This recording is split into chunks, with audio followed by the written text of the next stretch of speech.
வாழ்க வையகம், வாழ்க வையகம், வாழ்க வளமுடன். குரு வாழ்க, குருவே துணை. மகரிஷி அவர்கள் நமக்கு அளித்திட்ட மாண்புமிகு கலையாம் மனவளக்கலையின் அங்கங்கள் 4. அவை அகத்தவம், அகத்தாய்வு, குணநலப்பேறு மற்றும் முழுமைப்பேறு. இதில் அகத்தாய்வு பயிற்சி என்பது மனம் தன்னை தூய்மை செய்து கொள்ள எடுக்கும் முயற்சியே ஆகும். இந்த அகத்தாய்வுக்காக 5 பயிற்சிகளை மகரிஷி அவர்கள் நமக்கு அளித்துள்ளார். எண்ணம் ஆராய்தல், ஆசை சீரமைத்தல், சினம் தவிர்த்தல், கவலை ஒழித்தல், நான் யார் என்பனவே அவையாகும். அவற்றில் எண்ணம் ஆராய்தல் பயிற்சி பற்றிய சிந்தனையை விளக்கத்தை இப்பொழுது நாம் சற்று விரிவாக காண்போம். மனிதராய் பிறப்பதற்கு மாதவம் செய்திடல் வேண்டும் அம்மா, இது ஆன்றோர் வாக்கு. அரிது அரிது மானிடராய் பிறத்தல் அரிது, இது நம் தமிழ் மூதாட்டி ஔவையின் வாக்கு. உலகில் உயர்ந்த உருவமே மனிதன் என்றும், மனமறிந்து மன இதமாய் மக்களுக்கும் மனமுவந்து தொண்டாற்றும் மாமுனிவோன் முழு மனிதன் என்றும் நம் அருட்தந்தை வேதாத்திரி மகரிஷி அவர்கள் மனிதனின் சிறப்பை, மனிதனின் மாண்பை விளக்கியுள்ளார். உலகில் உள்ள எல்லா தோற்றப் பொருள்களிலும், எல்லா உயிரினங்களிலும், அதாவது உயிர் மற்றும் உயிரற்ற பொருட்களில் சிறந்த மேலான ஒரு இயக்க நிலைதான் மனிதன். மனித உருவம் என்றால் நம் நினைவுக்கு வருவது அவனது உடல் தோற்றம், அதாவது உடல், ஃபிசிக்கல் பாடி, அப்புறம் உயிர், மனம். உடல், உயிர், மனம் மூன்றும் இணைந்ததே மனித இனம் ஆகும். விலங்குகளுக்கு உடல் இருக்குது, உயிர் இருக்குது, ஆனால் மனம், அதாவது அறிவு இல்லைங்க. நம்மையும் விலங்குகளையும் வேறுபடுத்தி காட்டும் ஒரே பொருள் 6வது அறிவு, அதாவது மனம் ஆகும். உலகில் மனம் இல்லாத மனிதரே இல்லை, மனதை பற்றி முழுமையாக அறிந்தவரும் இல்லை. மனம் ஒரு குரங்கு அப்படின்னு சொல்லுவாங்க.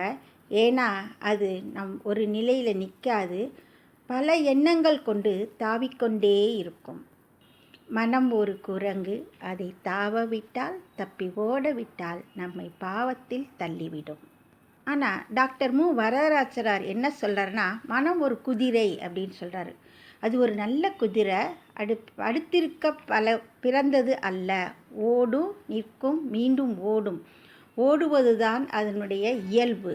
அதே படுத்து காண முடியாது. அதே போல் மனித மனமும் ஓடிக்கொண்டே இருக்கும். ஒரு நொடிப்பொழுது நிற்கும், அது போதும். பிறகு அது நிற்கின்ற நேரம் தவிர மற்ற எல்லா நேரங்களிலும் ஓடிக்கொண்டே இருக்கும். அவ்வாறு இந்த நிற்கும் நேரத்தில் நல்ல எண்ணங்களை எண்ணினோமானால், மனதில் ஓட விட்டோமானால் நம் வாழ்வு சிறக்கும் அப்படின்னு சொல்லியிருக்காங்க. மனம் இதமாய் இருப்பவன் மனிதன், மனம் கூட்டல் இதம் மனிதம் மனிதன். இதம் அப்படின்னா அன்பும் கருணையும் ஒத்தும் உதவியுமாக இருப்பது. அதாவது மனதை வளப்படுத்துவது நம் மனவளக்கலை. இது நம் எண்ணத்தில் இப்போது நம்ம நிறைத்து கொள்ளலாம். மனதை வளப்படுத்துவது நம் மனவளக்கலை, இதை நம் எண்ணத்தில் இப்போது நிறைத்து கொள்வோம். மனம் அப்படின்னா என்னன்னு பார்ப்போங்களா? இது ஒரு ஜீவகாந்த அலை, நம்முடைய மூளை வழியாக இயங்குது. அது 2 வேலைகளை செய்யுதுங்க. நாம் புலன்கள் மூலம் பெரும் அனுபவங்களை நினைவு பதிவுகளாக சுருக்கி கருமையத்தில் பதிவு செய்யுது. அப்பப்போ தேவைப்படும் போது கருமையத்திலிருந்து திரும்ப மூளைக்கு கொண்டு வந்து எண்ணமாக விரித்து காட்டுகிறது. மனதோட எழுச்சி நிலையே எண்ணம், எண்ணத்தின் தொகுப்பே மனம். மனதில் இருந்துதான் எண்ணம் தோன்றுகிறது. அங்கிருந்துதான் எண்ணம், சொல், செயல் என்ற 3 தொழில்கள் பிறக்கின்றன. சொல்லும் செயலும் கூட எண்ணமாக இருந்துதான் சொல்லாகவும் செயலாகவும் மலர்கிறது. மனதால் எண்ணத்தின் மூலம் பிரபஞ்சம் அளவுக்கு விரியவும் முடியும், அணு அளவிற்கு சுருங்கவும் முடியும். மனதின் 2 வேலைகள் அப்படின்னு பார்க்குறப்போ, முதல் வேலை புலன்கள் மூலம் பெறும் அனுபவ பதிவுகளை சுருக்கி கருமையத்தில் பதிவு செய்து கொள்வது அப்படின்னு பார்த்தோம். அப்போ கருமையம் என்றால் என்ன, அது எங்கே இருக்குது, அதனோட வேலைகள் என்ன அப்படின்னு கொஞ்சம் விளக்கமாக பார்க்கலாமா? நம்ம எல்லாரும் காயக்கல்ப பயிற்சி கற்றிருப்பதால் கருமையம் பற்றிய அறிமுகம் உங்களுக்கு ஏற்கனவே இருக்கும். கருமையம் விளக்கம் பார்ப்போம். நம்ம மனித உடலில் பருவுடல், நுண்ணுடல், காந்த உடல் அப்படின்னு 3 இயக்க நிலையங்கள் இருக்குங்க. பருவுடல் அப்படின்னு எடுத்துக்கிட்டோம்னா அது செல்களால் ஆனது, ஃபிசிக்கல் பாடி. நம்ம கண்ணுக்கு தெளிவாக தெரியுது. கண், காது, மூக்கு, கை, கால், ஹைட்டு, வெயிட்டு எல்லாம் நல்லா தெரியும். இது பருவுடல். அடுத்தது நுண்ணுடல். இது உயிர் துகள்களால் ஆனது, கண்ணுக்கு தெரியாது. அடுத்தது காந்த உடல். இதுவும் கண்ணுக்கு தெரியாதுங்க. உயிர் துகள்களிலிருந்து வெளியாகும் ஜீவகாந்தத்தினால் ஏற்படும் அலை சுழற்சியே இந்த காந்த உடல் ஆகும். இந்த உயிர் துகள் அலையும் ஜீவகாந்த அலையும் நம்ம பருவுடலின் மையத்தில் திணிவு கொள்ளும் இடமே கருமையம் ஆகும். இதை ஜெனடிக் சென்டர் அப்படின்னு சொல்லலாம். நம்ம உயிரின கருமையமும் இங்கே தான் இருக்குது. இதையே தான் நம்ம மூலாதாரம், ஆன்மா, அகம், உள்ளம் அப்படின்னு பல பெயர்களில் குறிப்பிடலாம். கருமையம் இது ஒரு ஜீவகாந்தம் திணிவு பெற்ற நிலை. மூலாதாரத்தில் உள்ளது. 3 மையங்கள் இணைந்த இடம், அதாவது காந்த மையம், உயிரின் மையம், பிந்து மையம். ஜீவகாந்தம் சுருங்கி நினைவு பதிவுகளாக இவ்விடத்துல வச்சிருக்கு. இந்த கருமையத்தில் கோடிக்கணக்கான பதிவுகள் பதிஞ்சிருக்குங்க. அப்பதிவுகள் வெவ்வேறு அலைச்சுழல்களில் பதிவு ஆகியுள்ளது. பதிவுகள் அடங்கிய காந்த அலை தொகுப்பே ஆன்மா என்னும் கருமையம் அப்படின்னு சிம்பிளாக சொல்லலாங்க. பதிவுகள் கருமையத்தில் நிறைந்து இருக்கின்றன அப்படின்னு பார்த்தோம். இந்த பதிவுகள் என்னென்ன அப்படின்னு கொஞ்சம் சுருக்கமாக பார்ப்போமா? கருவமைப்பின் வழிவந்த வினைப்பதிவு சஞ்சிதமாம். உருவெடுத்த பின் கொண்ட வினைப்பதிவு பிராரப்தம். இருவகையும் கூடி எழும் புகுவினையே ஆகாமியம். அதாவது நம்ம முன்னோர் பெற்றோர்களின் வினைப்பதிவுகள் கருமையத்தில் வித்து தொடராக வந்திருக்கு. இது சஞ்சித கர்ம பதிவு. அடுத்தது நாம் உருவெடுத்த பின், அதாவது நம்ம பிறந்த பிறகு இன்று வரை நாம் செய்த செயல் பதிவுகள் அனைத்துமே பிராரப்த கர்மம். இனி நாம் செய்யப்போகின்ற வினைப்பதிவுகள் ஆகாமியம். எல்லா பதிவுகளுமே மனதின் மூலம் கருமையத்தில் பதிவாகி அப்பப்போ எண்ணமா மூளை வழியே வெளியாகும். இது தவிர்க்க முடியாதது. இது இறை நீதியாகும். இப்போ எண்ணம் அப்படின்னா என்னன்னு பார்க்கலாமா? இப்போ தான் கொஞ்சம் நம்ம சப்ஜெக்டுக்குள்ளே வர்றோம். கொஞ்சம் கூடுதல் கவனம் தேவை. எண்ணம் என்றால் என்ன பார்க்கலாங்களா? நமது மனம் வெளி நிகழ்ச்சிகளோடு மற்றும் பொருட்களோடு தொடர்பு கொண்டு ஏற்கனவே நாம் பெற்றிருக்கிற அனுபவத்தோடு ஒத்து கணித்தல், அதாவது கால்குலேட் பண்ணுறது, அதுவே எண்ணம் ஆகும். எண்ணம் அப்படின்னா எண்ணுதல், கணக்கிடுதல் அப்படின்னு அர்த்தங்க. எவ்வாறு எண்ணம் கணக்கிடப்படுது அப்படின்னா, காலம், தூரம், பருமன், வேகம் அப்படின்ற 4 அளவைகளை கொண்டு ஒவ்வொரு பொருளையும் செயலையும் நம்ம மனம் கணக்கு போடுதுங்க. இப்போ நம்ம ஒரு பூவை பார்க்குறோம். நம்ம கண் பார்வை, புலன் உணர்வு அந்த பூவை பார்த்துக்கிறதுக்கு எடுத்துக்கிற டைம் காலம். அதை சுற்றி இருக்கிற மற்ற பூக்களுக்கு இடையே உள்ள இடைவெளி தூரம். அடுத்தது அந்த பொருள் அல்லது இயக்கம் நடைபெற உள்ள எடுத்துக்கொள்ளும் வேகம். அதாவதுங்க அந்த பூ அங்கே இயங்க எடுத்துக்கொள்ளும் இடம், பருமன், வால்யூம் அப்படின்னு சொல்கிறோம். எந்த ஒரு பொருளையோ இயக்கத்தையோ மனம் இந்த மாதிரி கணக்கிடுது. அதாவது எண்ணுதலே எண்ணம் ஆகியது. இந்த 4 அளவு இல்லாமல் எதையும் கணக்கிட முடியாது. கணித்தல் இல்லாமல் எண்ணம் அப்படிங்கிறதே இல்லைங்க. இந்த காலம், பருமன், வேகம், தூரம் இது இன்னும் கொஞ்சம் விளக்கமாக பார்க்கலாங்க. ஒரு இயக்கம் எவ்வளவு நேரம் தொடர்ந்து நடைபெறுகிறது என்பதை குறிக்கும் அலகு காலம், டைம் எனப்படும். ஒரு இயக்கத்திற்கும் அது நிகழ்கின்ற அதே காலத்தில் நிகழ்கின்ற இன்னொரு இயக்கத்திற்கும் நடுவில் உள்ள இடைவெளி தூரம், டிஸ்டன்ஸ் அப்படின்னு சொல்கிறோம். ஒரு இயக்கம் நடைபெறுகிறது என்றால் அதற்கு ஒரு விரைவு இருக்கிறது, ஒரு ஃபோர்ஸ் என்று பொருள். அவ்விரைவே வேகம் எனப்படும்.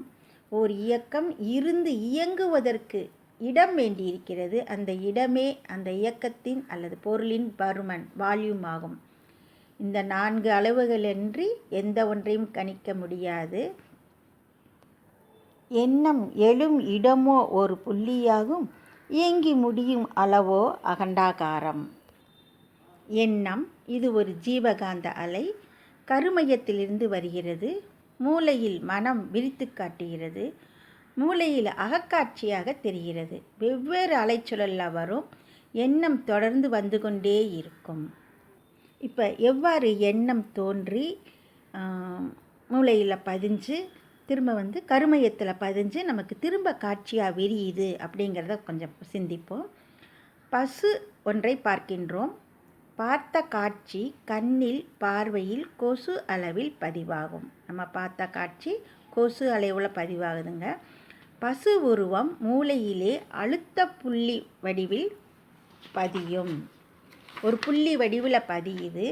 அதன் நிழல் வடிவம் அலையலையாக பரவி பசுவின் உருவம் ஜீவகாந்த அலை வழியாக ஜீவகாந்த களத்தில் கருமையத்தில் இருப்பாகி பதிவாகிடும். நினைவு பதிவாக பதிவாகிவிடும்.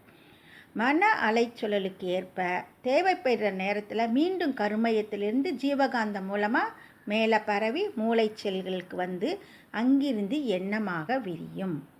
அதாவது ஒரு பொருளை பார்க்குறோம், அந்த செயலில் இருந்து அது வந்து புலன்களில் வழியாக பதிவாகி அங்கேருந்து மூளையில் அழுத்த பதிவாகி திரும்ப ஜீவகாந்தம் வழியாக அப்படியே கீழே இறங்கி கருமையத்தில் இருப்பு பதிவாக சுருக்கப்பதிவாக பதிவாகிறது. இதே எப்படி எழுச்சி பெறுது என்ன பதிவாக அப்படின்னா கருமையத்திலிருந்து திரும்ப அப்படியே விரிந்து மூளைக்கு வந்து மூளையிலிருந்து எண்ணமாக பரவுது. எண்ணமாக வந்து அங்கேருந்து செயலாக மலர்கிறது. அது மனசோட வேலை அப்படின்னு எடுத்துக்கிட்டோம்னா அது பதிவு செய்யுது, எழுச்சி பெறுது. எண்ணம் தான் அதை வந்து மூளை செல்லிருந்து விரித்து காட்டுது. விரித்து காட்டி எண்ணமாக மலர்கிறது. இப்போ நம்ம கருமையத்தில் பார்த்தோம்னாங்க நிறைய பதிவுகள் இருக்குது அப்படின்னு பார்த்தோம். அது எப்படின்னா நம்ம கிச்சனில் வந்து நமக்கு வேணுங்கிற எல்லா பொருளும் அரிசி பருப்பு அனைத்து பொருள்களும் ஒவ்வொரு இடத்துல இருக்கும். அது மாதிரி நம்ம கருமையத்தில் நிறைய பதிவுகள் இருக்கும். இதில் தேவையின் போது நம்ம மனம் சில பதிவுகளை மட்டும் எண்ணமாக காட்டும்.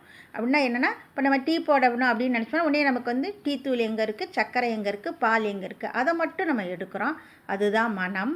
அப்படியே அது மூளைக்கு வந்து எண்ண பதிவுகளாக மாறுது.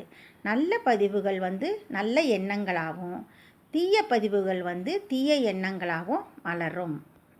நம்ம மனசை அரித்து தின்ற ஆசிட் பாண்டம பொருள்கள் தான் தீய எண்ணங்கள். அதை தடுக்கும் முறிவு போன்ற ஆல்கலைன் தான் நல்ல எண்ணங்கள். எண்ணம் வேறு நாம் வேறு அல்ல. நம்ம எண்ண இயக்கம்தான் வாழ்க்கையே. நம்ம உடலில் இரத்த ஓட்டம் இருக்கும் வரைக்கும் தூங்கும் நேரம் தவிர மற்ற எல்லா நேரங்கள்லேயும் எண்ணம் வந்து வந்துக்கிட்டே இருக்கும், தோன்றிக்கொண்டே இருக்கும். எண்ணம்னா என்னன்னு தெரிஞ்சுக்கிட்டோம். இப்போ எண்ணத்தின் சிறப்பு அதை பற்றி தெரிஞ்சுக்க போகிறோம். எண்ணம் வந்து எங்கும் செல்லுங்க. நாம் சாப்பிட்ற உண்ணும் உணவு கூட உடல் மட்டும்தான் பாயும். எண்ணும் எண்ணங்கள் எங்குமே பாயும். நமது வாழ்க்கையின் சிற்பி நம் எண்ணங்களே. அதாவது நம்மளை வடிவமைக்கிறது நம்மளோட எண்ணங்கள் தான். எண்ணத்தின் உயர்வை ஒட்டியே நம் வாழ்வின் தரமும் உயர்வும் அமைகின்றன. எண்ணமே நம் ஆரோக்கியத்திற்கு மூல காரணம். அதாவது நம்மளோட உடல் ஆரோக்கியமாக இருக்கணும்னா நம்மளோட எண்ணங்கள் நல்லா இருந்தால் போதும். இது நாங்கள் புதுக்கதையாக இருக்குது, பார்ப்போமா? நல்ல எண்ணங்களால் மனம் தூய்மையடையும். தீய எண்ணங்களால் உடல் மனம் மன வாழ்வு உயர்வு ஆகியவை கெடும். அது நல்ல எண்ணங்களையே நம்ம நினச்சிக்கிட்டு இருந்தோம்னா நம்ம உடல் ஆரோக்கியம் மேம்படும். தீய எண்ணங்கள் நம்ம உடலில் நம்ம நினச்சிக்கிட்டு இருந்தோம்னா நம்ம உடலுக்கு எவ்வளோ உடல்நல கேடு அப்படிங்கிற பற்றி கொஞ்சம் பார்க்கலாமுங்க. அது ஒரு பொறாமை எண்ணம் நம்மக்கிட்ட இருந்துச்சுன்னா அதோட விளைவு என்னென்னா நம்மளோட கல்லீரல்கள்லாம் பாதிக்கப்பட்டுருமா. அதே நேரத்தில் எந்த ஒரு வெறுப்பான ஒரு எண்ணம், ஒரு கவலை, சோகம் அந்த மாதிரி எண்ணங்கள் கொண்டிருந்தோம்னா நமக்கு சிறுநீரக கோளாறு வருமாமுங்க. அதே போல் ரொம்ப கவலைப்பட்டு கவலையே எண்ணமாக நம்ம இருந்தோம்னா, இல்லைன்னா ரொம்ப படபடப்பாக ஒரு அவசரமான ஒரு எண்ணங்களை நம்ம கொண்டிருந்தோம்னா அது வந்து நம்ம இதயத்தை பாதிக்குது, ஈரலை பாதிக்குதுங்க. அடிக்கடி கோவப்படக்கூடிய எண்ணங்கள் நமக்கு தோன்றிச்சுன்னா, மன அதிர்ச்சி ஏற்பட்டுச்சுன்னா மஞ்சள் காமாலை, மார்பக புற்றுநோய் ஆவிகள்லாம் இந்த எண்ணங்களால் தோன்றுமா. தீய எண்ணங்கள் உணர்ச்சி வயப்பட்ட நிலை ஏற்பட்டு 6 தீய குணங்கள் வேற தோன்றுங்க. எண்ணத்தோட வலிமையை பார்த்திங்களா? நல்ல எண்ணங்கள்லாம் மனம் அமைதியாக இருக்கும். ஆனால் தீய எண்ணங்கள் நம்ம மனசில் இருந்துச்சுன்னா அதனால் நம்மளோட கேரக்டரே பாதிக்கப்பட்டு 6 தீய குணங்கள் நமக்கு தோன்றிடுதுங்க. அவை வந்து பேராசை, சினம், கடும்பற்று, முறையற்ற பால் கவர்ச்சி, உயர்வு தாழ்வு மனப்பான்மை, வஞ்சம் ஆகிய தீய குணங்கள் நமக்கு இந்த எண்ணங்களினால் தோன்றிவிடும். இந்த தீய குணங்களை நம்ம மாற்றணும் அப்படின்னா நல்ல எண்ணங்களை நம்ம மனசில் தவள விடணுங்க. அதுக்கு நல்ல எண்ணங்கள் என்னென்ன அப்படின்னா நிறைமனம், பொறுமை, ஈகை, கற்பு நெறி, சமநோக்கு, மன்னிப்பு ஆகிய குணங்களை பெறக்கூடிய நல்ல எண்ணங்களை நம்ம மனசில் வந்து நம்ம தோற்றுவிச்சுக்கிட்டே இருக்கணுங்க. அந்த நல்ல எண்ணங்கள் நிறைய நிறைய அறுவகை தீய குணங்கள் சீரமைக்கப்பட்டுவிடும். வேண்டாத விருந்தாளி நம்ம வீட்டுக்கு வந்தாங்கன்னா கொஞ்சம் முகம் சுளிச்சுட்டா போயிடுவாங்க. ஆனால் தீய எண்ணத்தை நம்ம விரட்ட ஆரம்பித்தோன்னா மீண்டும் மீண்டும் அது வந்துக்கிட்டே இருக்கும். அப்போ அதுக்கு உரிய பயிற்சி செய்யணும். அதுக்கு நம்ம எண்ணத்தை ஆராய்ச்சி செய்யணும். நல்ல எண்ணங்கள் எது, தீய எண்ணங்கள் எது அப்படிங்கிறத நம்ம பார்த்து ஆராய்ச்சி செய்கிறது தான் எண்ணம் ஆராய்தல் பயிற்சி ஆகும். நல்ல எண்ணம் தீய எண்ணம் என்னங்க கொஞ்சம் பார்க்கலாமா? நல்ல எண்ணம் ஒரு எண்ணம் தனக்கோ பிறருக்கோ தற்காலத்திலோ பிற்காலத்திலோ அறிவுக்கோ மனதிற்கோ உடல் உணர்ச்சிக்கோ துன்பம் விளைவிக்காத எண்ணமே நல்ல எண்ணம் ஆகும். அப்படி இல்லாமல் அது துன்பம் விளைவித்தால் அது தீய எண்ணம். உண்மையில் எதிரி உனக்கு உண்டு எனில் உள்ளத்தில் எழும் ஒழுங்கற்ற எண்ணமே தீய எண்ணமே ஆகும் அப்படின்னு மகரிஷி தெளிவாக சொல்லியிருக்காருங்க. நல்ல எண்ணம் எது தீய எண்ணம் எது தெரிஞ்சுக்கிட்டான். இப்போ எண்ணம் ஆராய்ச்சி செய்தல் எதற்காக அப்படின்னு பார்க்கலாம். எண்ணம் ஆராய்தல் எதற்காக? மனம் என்னும் குப்பை தொட்டியிலிருந்து எண்ண கழிவுகளை நீக்கி சுத்தம் செய்வதே எண்ணம் ஆராய்தலின் நோக்கமாகும். தனக்கும் பிறருக்கும் தீங்கு விளைவிக்கின்ற தீய எண்ணங்களை விலக்கி கருமையத்தை தூய்மை செய்வது மிகவும் அவசியம். மன தூய்மைதான் வினை தூய்மைக்கு வழிவகுக்கும். நாம் ஒழுக்கமுள்ளவர்களாக வாழ எண்ணம் ஆராய்தல் பயிற்சி மிகவும் தேவை. நம் கருமையத்தின் நற்பதிவுகள் தீய பதிவுகள் இரண்டுமே இருக்குங்க. அதில் நல்ல எண்ணம் தீய எண்ணமாக வெளிப்படுது. தீய எண்ணங்கள் நம் வாழ்வில் தடமாற்றத்தையும் தரும். தடமாற்றம் இல்லாத வாழ்க்கை வாழ நல்ல எண்ணங்கள் மட்டுமே வேண்டும். அல்லனவற்றை விலக்கி நல்வாழ்வு வாழ எண்ணம் ஆராய்தல் பயிற்சி மிகவும் முக்கியம் ஆகும். எண்ணம் ஆராய்தல் பயிற்சிக்கு முன்னால் நாம் இன்னொரு முக்கியமான ஆராய்ச்சி செய்யணுங்க. அது என்ன தெரியுங்களா? மனதிலே எண்ணம் எழ காரணங்கள் யாவை? அதாவது ரூட்டை முதல்ல கண்டுபிடிக்கணும். ரெடியா?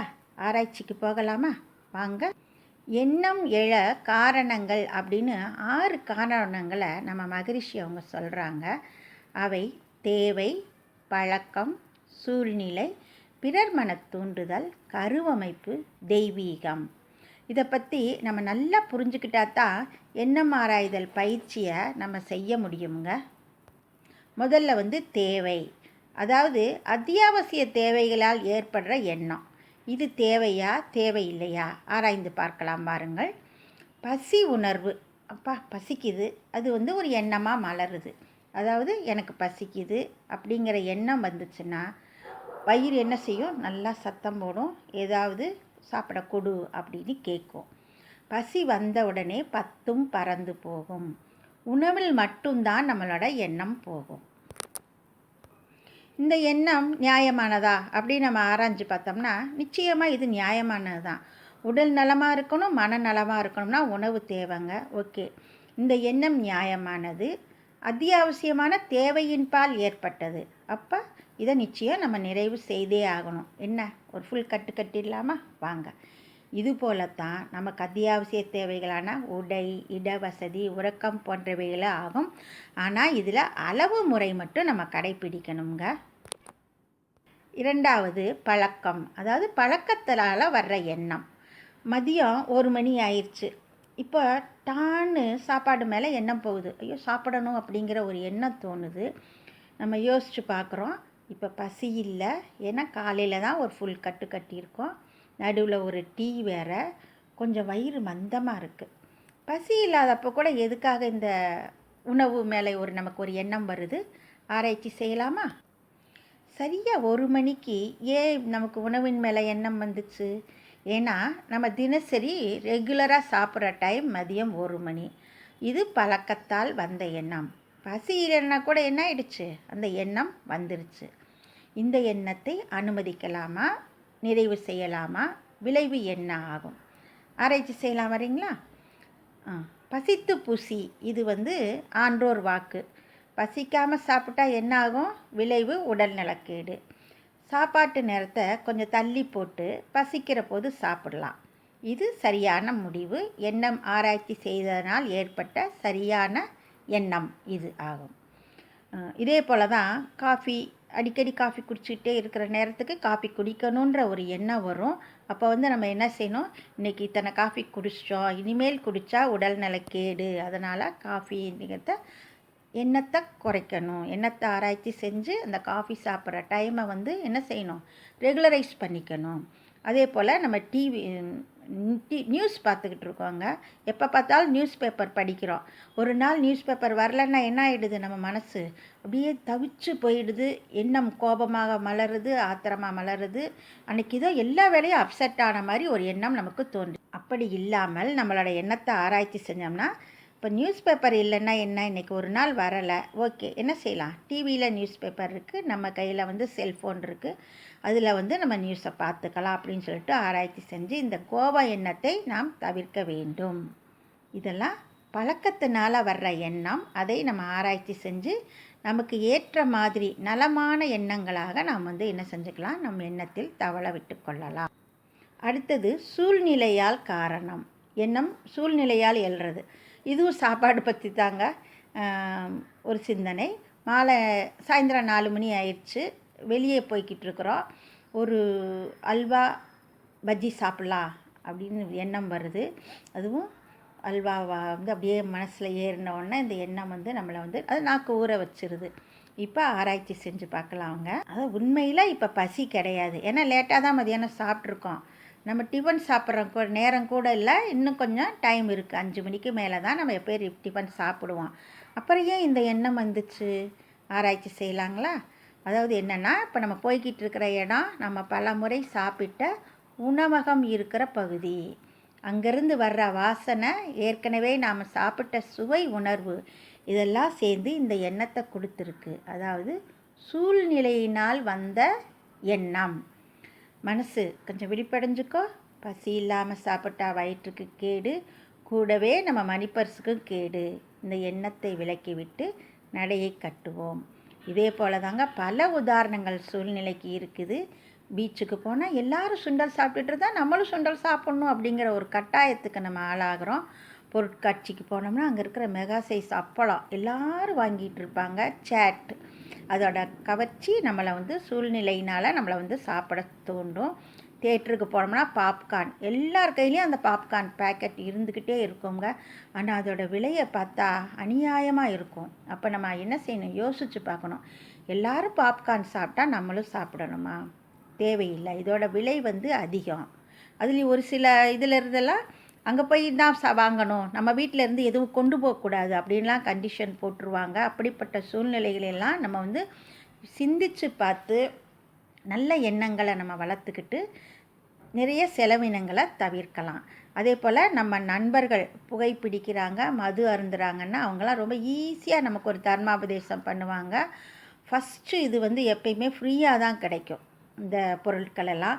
இது வந்து ஒரு தீய சூழ்நிலை. இந்த சூழ்நிலையில் வந்து நம்ம ஆராய்ச்சி செஞ்சு மனதை கட்டுப்படுத்தி நல்ல எண்ணங்களை நாம் தவள விட்டு கொள்ள வேண்டும். அதே போல் தீய சூழ்நிலை மட்டும் இருக்காதுங்க, நல்ல சூழ்நிலையிலும் நிறையா நேரங்களில் அமையும். அதை வந்து நம்ம பயன்படுத்திக்கணும். தவ மையம் போகிறோம், ஒரு மனவளக்கலை மன்றத்துக்கு போகிறோம், சத் சங்கத்துக்கு போகிறோம், அங்கெல்லாம் இருக்கிற ஒரு நல்ல சூழ்நிலைகளை வந்து நம்ம பயன்படுத்திக்கிட்டு தொடர்ந்து அதே ஒரு நல்ல சூழ்நிலைகளுக்கு நம்ம செல்லக்கூடிய ஒரு வாய்ப்பை ஏற்படுத்திக்கிட்டோம்னா நன்மையே நிகழும். நல்ல எண்ணங்களே நமது மனதில் வளரும். அடுத்தது பிறர் மன தூண்டுதல். பிறர் மனம் தூண்டுதல் அப்படின்னா என்ன? நாம் ஒரு அறியாமையில் இருக்கும்போது அல்லது மனம் உறுதி இல்லாத நிலையில் இருக்கும்போது பிறர் தம் எண்ணத்தை நம் மீது செலுத்துதல். அதனால் பிறரது எண்ணத்திற்கு நாம் ஆட்பட்டு செயலாற்றுறோம். அதாவது நம்ம எண்ணம் அங்கே இல்லாமல் பிறரோட எண்ணம் நம்ம வந்து ஆக்கிரமிச்சுக்குது. இதுக்கு உதாரணத்தோடு பார்க்கலாங்களா? நம்ம கடை தெருவுக்கு போகிறோம், அங்கே மாம்பழ வண்டி இருக்குது. அங்கே வந்து மாம்பழம் நிறையா இருக்குது, நல்ல நல்ல மாம்பழங்களாக இருக்குது. சரி சும்மா விலை முதல்ல கேட்டு பார்க்கலாம் அப்படின்னு சொல்லிட்டு கேட்குறோம். விலையும் கொஞ்சம் மலிவாக தெரிஞ்ச உடனே என்ன பண்ணிடுறோம், மாம்பழத்தை வாங்கிடுறோம்.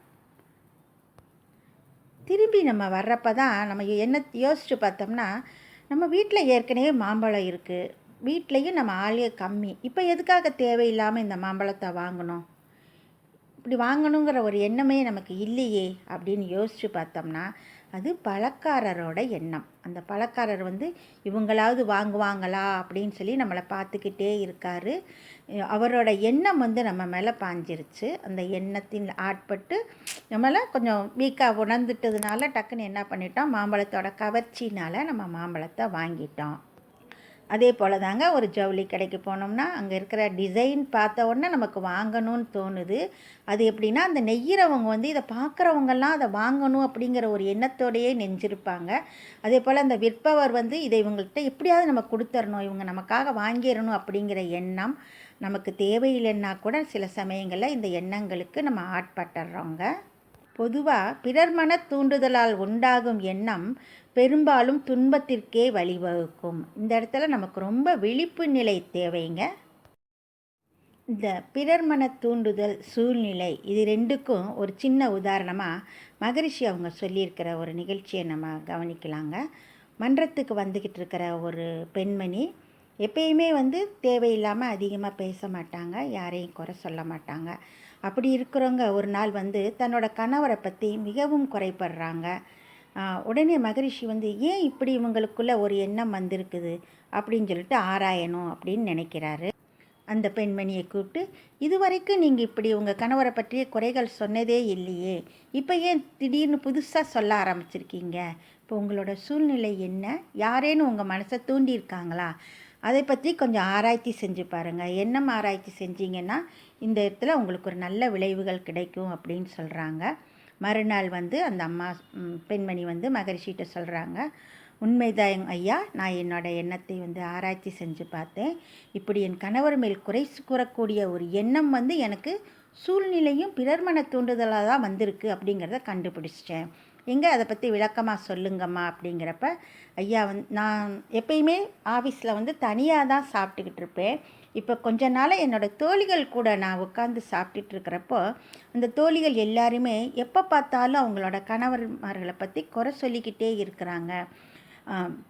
அந்த ஒரு சூழ்நிலையில் எனக்கும் என் மனசில் வந்து இப்படி என் கணவர் மேலே ஒரு குறை எண்ணம் தோன்றிருச்சு போல இருக்குது. அதே போல் அவங்கெல்லாம் வந்து அவங்கள பற்றி குறை சொல்லிகிட்டே இருக்கப்போ, இப்போ நம்மளை பற்றி குறை சொல்லலை அப்படின்னா நம்மளை ஏதாவது நினச்சிக்குவாங்களோ அப்படிங்கிற மாதிரியும் நான் நினச்சிட்டேன். அதோட வந்து அவர் மேலே இருக்கிற ஒரு சில குறைகள் வந்து அவங்களோட மன எண்ணங்களினால் என்ன தூண்டிருச்சுங்க. அந்த குறைகளை பெரிதுபடுத்தி பார்க்கக்கூடிய ஒரு எண்ணம் எனக்கு வந்துருச்சு. இது தவறான எண்ணம் அப்படிங்கிறத நான் புரிஞ்சுக்கிட்டேங்க ஐயா. இனிமேல் வந்து இந்த 2 எண்ணங்களும் என் மனதில் வளராமல், அதாவது சூழ்நிலை, பிறர் மன தூண்டுதல், இவற்றால் என்னுடைய எண்ணம் மாசுபடாமல் நான் பாதுகாத்து கொள்வேன் அப்படின்னு ஒரு சங்கல்பம் போட்டிருக்கேன் ஐயா. அதை உங்ககிட்டையும் உறுதியாக சொல்கிறேன் அப்படின்னு சொன்னாங்க.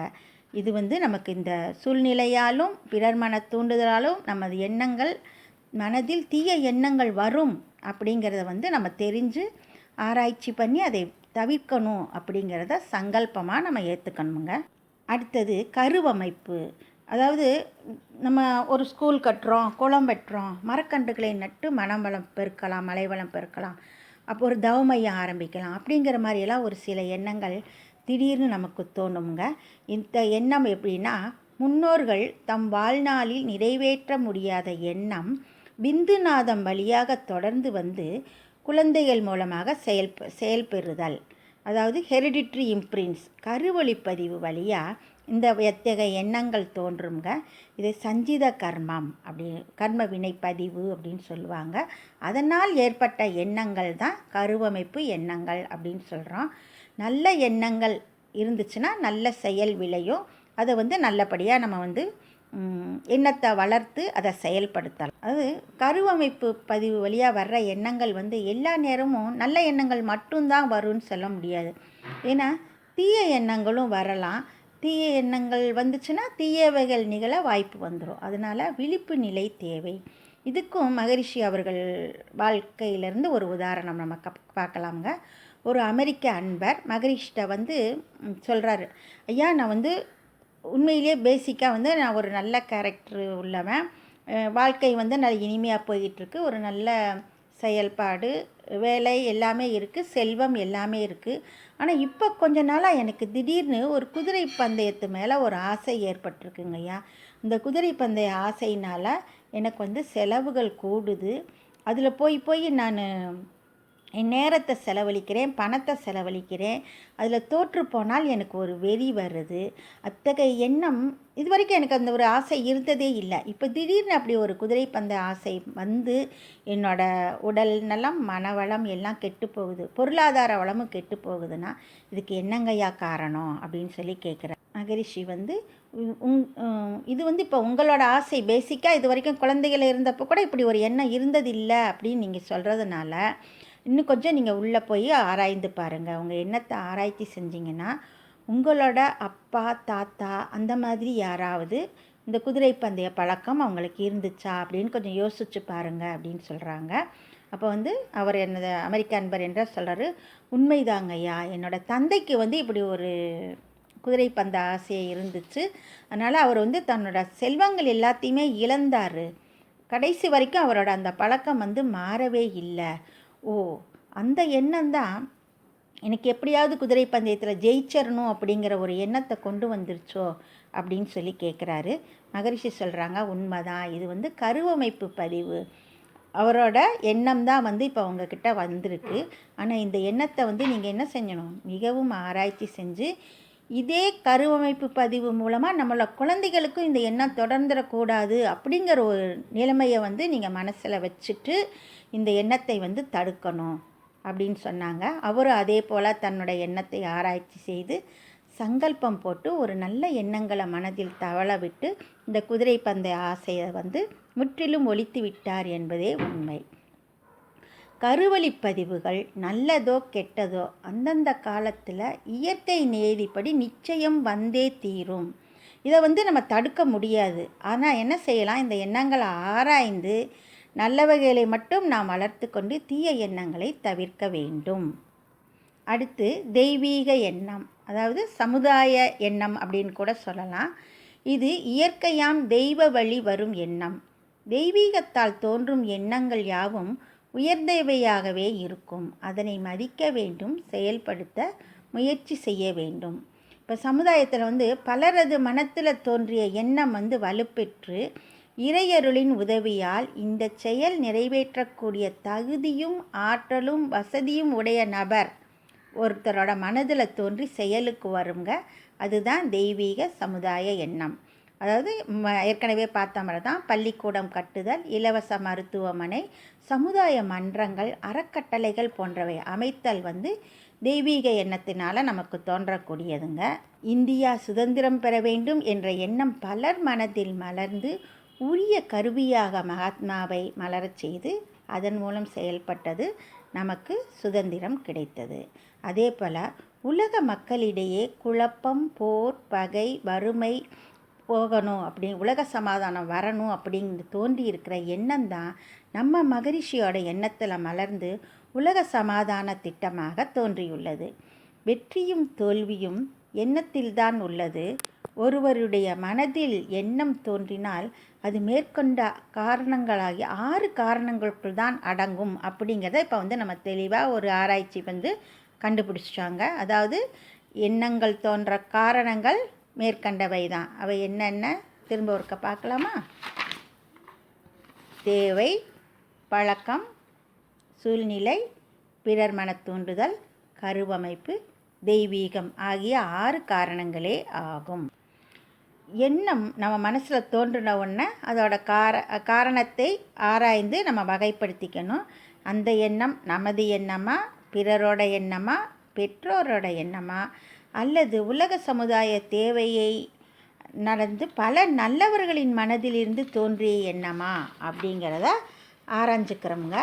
அந்த எண்ணம் செயலானால் ஏற்படும் விளைவுகள் நன்மையா தீமையா அதையும் ஆராயணும். நல்ல எண்ணம் என்றால் தொடர்ந்து நம்ம மனசில் வச்சிருக்கலாம். தீய விளைவு தரும் என்றால் தீய எண்ணங்களை கண்டு நாம் பயப்பட வேண்டும். தீயவை தீய பயத்தலால் தீயவை தீயினும் அஞ்சப்படும் அப்படின்னு வள்ளுவர் சொல்லியிருக்காருங்க. தீய எண்ணம் எழுவதற்கு இடமளிக்காதபடி எந்த நேரமும் ஒரு நல்ல எண்ணத்தை சங்கல்பமாக நமது மனதில் சுழல விட்டு கொண்டே இருக்க வேண்டும். விழிப்பு நிலை எண்ண ஆராய்ச்சியை வளப்படுத்தும்.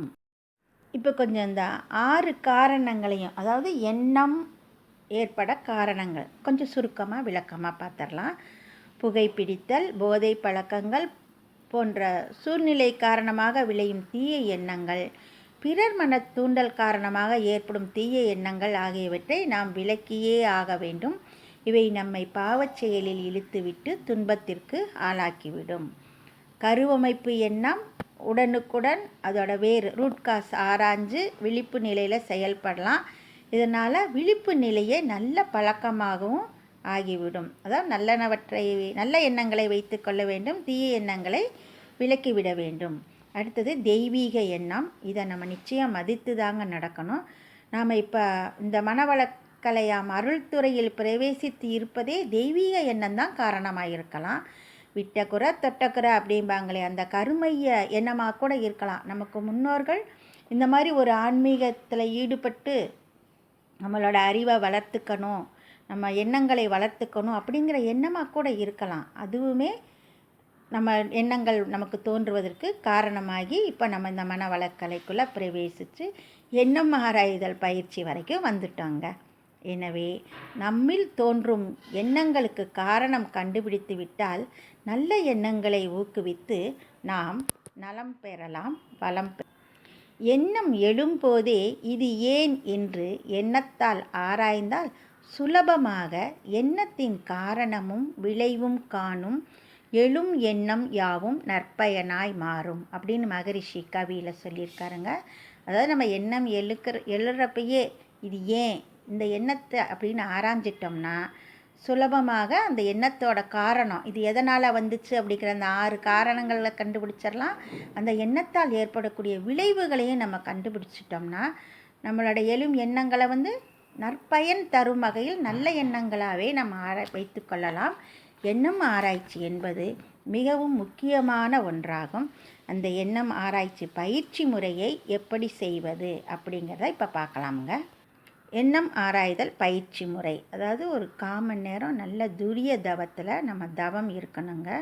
தவம் நிறைவுக்கு பின் தவ நிலையிலேயே மனசை வச்சுக்கிட்டு ஒரு சின்ன மௌனம், அப்போ மனசில் மலர்ற பல எண்ணங்களை நம்ம பட்டியலிட்டுக்கணும். ஒரு உதாரணம் எடுத்துக்கிட்டோம்னா, நான் யோகாவில் மேற்கொண்டு இந்த அகத்தாய்வு முடிச்சுட்டு நான் பிஎஸ்சி யோகா படிக்கணும் அப்படிங்கிற ஒரு எண்ணத்தை நம்ம மனசில் முதல் எண்ணமாக வச்சுக்கிறோம். அதை பற்றி அது ஆராய்ச்சி பட்டியலில் இப்போ நான் முதல் பட்டியலில் முதல் எண்ணாக நான் நிரப்பிக்கிறேன். இப்போ இந்த எண்ணத்தை நம்ம ஆராயலாமுங்க. முதல் எண்ணத்தை மட்டும்தான், மற்ற எண்ணங்களும் அடுத்து லிஸ்ட்டில் இருக்குது, பின்னாடி பார்த்துக்கலாம். எந்த காரணத்தினால் இந்த எண்ணம் வந்துச்சு, என்ன செய்கிறோம், நான் பிஎஸ்சி யோகா படிக்கணும் அப்படிங்கிற எண்ணம் எதுக்கு வந்துச்சு முதல்ல யோசிக்கிறோம். தேவை இருக்கா, நிச்சயம் இருக்குது. ஏன்னா நான் இப்போ +2 தான் முடிச்சிருக்கிறேன், அடுத்து ஒரு டிகிரி படிக்கலாம் அப்படிங்கிற ஒரு எண்ணம் என் மனசில் இருந்துக்கிட்டு இருக்குது. அந்த எண்ணம் யோகாவாக இருந்துச்சா இன்னுமே நல்லாயிருக்கும். ஏன்னா நான் மனவளக்கலைக்குள்ளே என்ட்ராகிருக்கிறேன், இந்த ஆன்ம ஆராய்ச்சி தேடல் என்கிட்ட இருக்குது. இதை பற்றி நான் இன்னும் நிறையா தத்துவங்களை தெரிஞ்சுக்கணும் அப்படின்னா எனக்கு மேற்கொண்ட அந்த பட்டப்படிப்பு யோகாவில் தேவைப்படுது. உடல் வளம் மனம் வளம் இதுக்காக தேவைப்படுது. அப்படிங்கிறதுனால இந்த எண்ணம் எனக்கு ரைட்டு, உன்னை என்ன செஞ்சுக்கலாம், இதை நம்ம தேவை வகையில் டிக்கடிச்சு. இந்த எண்ணம் நான் மனவளக்கலை மன்றத்துக்குள்ளே இங்கே இருக்கக்கூடிய ஒரு நல்ல சூழ்நிலையில் இருக்கிறதுனால தான் வந்திருக்குது. இது ஒரு நல்ல எண்ணம், அதனால் இதையும் நான் ஏற்றுக்கொள்ளலாம். பிறர் மனம் தூண்டுதல் அப்படின்னு சொல்லலாம். ஏன்னா இப்போ நம்ம ஆசிரியர்கள்லாம் நடத்துகிற பாடங்களை பார்க்குறோம், சிந்தனை விளக்கங்களை கேட்குறோம், தவங்கள் கவனிக்கிறோம். அது மூலம் இருக்கிற ஒரு சந்தோஷ எண்ணங்கள், அவங்க இவ்வளவு நல்லா பண்ணிகிட்ருக்காங்க, அப்போ இதை நானும் கற்றுக்கணும் அப்படிங்கிற ஒரு தூண்டுதல். அதனால் நான் பிஎஸ்சி யோகா படிக்கலாம் அப்படிங்கிற ஒரு காரணமும் இதில் அடிஷன் ஆகிடுது. அடுத்து கருவமைப்பு அப்படின்னு எடுத்துக்கிட்டோம்னா இதில் கொஞ்சம் ஆராய்ச்சி செஞ்சு பார்த்தோம்னா என்னோட அம்மா அப்பா எல்லாரும் ஏற்கனவே ஆன்மீகத்தில் சிறந்தவங்க. இப்படி ஏதாவது ஒரு ஆன்மீகத்துக்குள்ளே போகலாம் அப்படிங்கிற எண்ணம் அவங்களுக்கு இருந்திருக்கலாம். அந்த கருவமைப்பு பதிவு கூட இப்போ எனக்கு இதை தூண்டலாம்.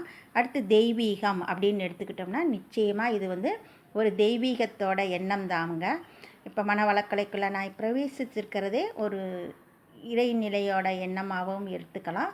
என்னோட முன்னோர்கள் மற்றும் இருக்கிற அனைவரோட நல்ல எண்ணங்களும் இப்படி ஒரு நல்ல பாதையை எனக்கு காமிச்சிருக்குது அப்படிங்கிறத எடுத்துக்கிறப்ப இந்த நான் பிஎஸ்சி யோகா படிக்கலாம் அப்படிங்கிற என்னோடய எண்ணம் வந்து நல்ல எண்ணம் அப்படிங்கிற ஒரு முடிவுக்கு வந்துடுறோம். விளைவு நன்மையா தீமையா? நிச்சயம் இந்த எண்ணம் வந்து ஒரு நன்மையைத்தான் கொடுக்கும். எனக்கும் மட்டும் இல்லை, என்னோடய குடும்பத்தாருக்கு, என்னோடய சந்ததியினருக்கும் ஒரு நன்மையை கொடுக்குது. இதன் மூலம் சமுதாயத்திற்கும் நன்மையை கொடுக்குது. அப்படிங்கிறப்ப இந்த எண்ணம் வந்து நல்ல எண்ணம் அப்படிங்கிற முடிவு எடுத்துட்டு நான் இந்த அகத்தாய்வு பயிற்சி முடித்த உடனே அடுத்தாப்பில் என்ன கோர்ஸ் இருக்குது அப்படிங்கிறத தெரிஞ்சு படித்து பிஎஸ்சி யோகா நான் படிக்கிறதுக்கு என் மனதில் உறுதி எடுத்துக்கொள்ளுவேன். இந்த எண்ணம் நல்ல எண்ணமே அப்படிங்கிறத வந்து நான் வந்து ஆராய்ச்சி செஞ்சு ஒரு நல்ல முடிவுக்கு வந்திருக்கேன் அப்படிங்கிற ஒரு நிலையில் வந்து நம்ம மனசை வந்து உறுதிப்படுத்தி கொள்ள வேண்டும். இப்போ இதே வந்து ஒரு தீய எண்ணம் அப்படின்னு இருந்துச்சுன்னா அந்த தீய எண்ணம் வேணாம் அப்படிங்கிற ஒரு சங்கல்பத்தை எடுத்துக்கணும். மீண்டும் இந்த தீய எண்ணம் என் மனதில் எழாமல் இருக்கிறதுக்கு விழிப்பு நிலையோடு இருந்துக்கிட்டு வேறு நல்ல எண்ணங்களை வந்து அடிக்கடி மனசில் தவள விட்டுக்கிட்டே இருக்கணும். அப்போ வந்து என்னாகும், நல்ல எண்ணங்கள் மட்டுமே நிறையும், தீய எண்ணங்கள் தீய பதிவுகள் மறைந்துவிடும். எண்ணம் ஆராய்தலின் பயன்கள் என்னென்ன அப்படின்னு பார்த்தோம்னா, எண்ணம் உயர்வு பெறும், அதனால் நமக்கும் உயர்வு, உலகுக்கும் உயர்வு. இந்த எண்ணம் ஆராய்தல் பயிற்சினால் நமக்கு கிடைத்திருக்கிற பயன்கள் வந்து அளவற்றவை.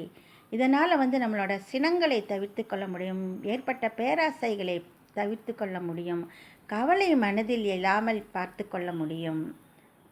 வாழ்க்கையை மொத்தத்தில் மிகவும் ரொம்ப நல்லதாக இருக்கும். நல்ல எண்ணம், நல்ல நினைவுகள், நல்ல வாழ்க்கை என்பது ஒரு தொடர்கதையாக மாறும்.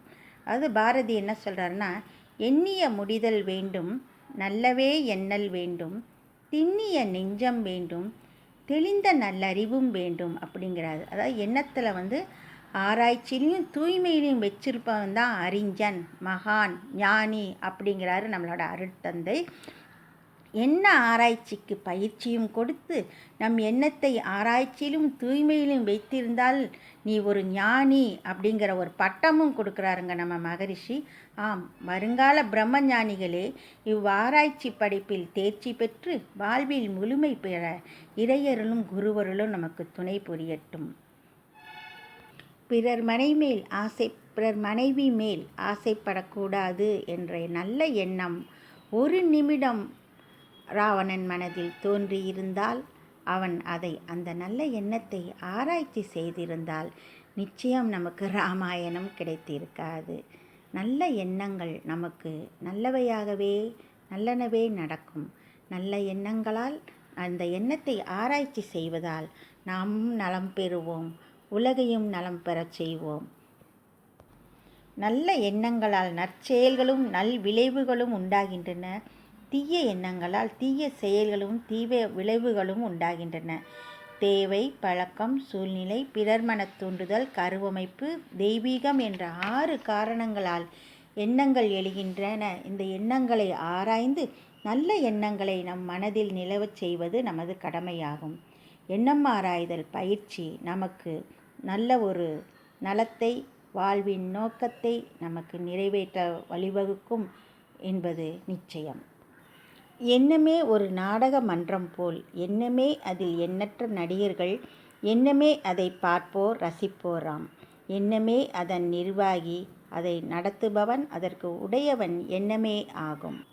எனவே எண்ண ஆராய்ச்சி என்னும் உள்நோக்கிய பயணம் மூலம் நாம் எண்ணத்தை ஒரு பார்வையாளனாக ஆக்கிக்கொண்டு நமது எண்ணத்தை ஒரு நாடகம் பார்ப்பது போல கவனித்து ஒரு ஆச்சரியமான அனுபவத்தை பெறுவதுடன் நமது எண்ணங்களை ஆராய்ச்சி செய்து அதை தூய்மைப்படுத்துவதும் நல்ல எண்ணங்களை மனதில் தவள விட்டு கொள்வதும் என்றும் ஒரு சிறந்த ஒரு நிலையாகும்.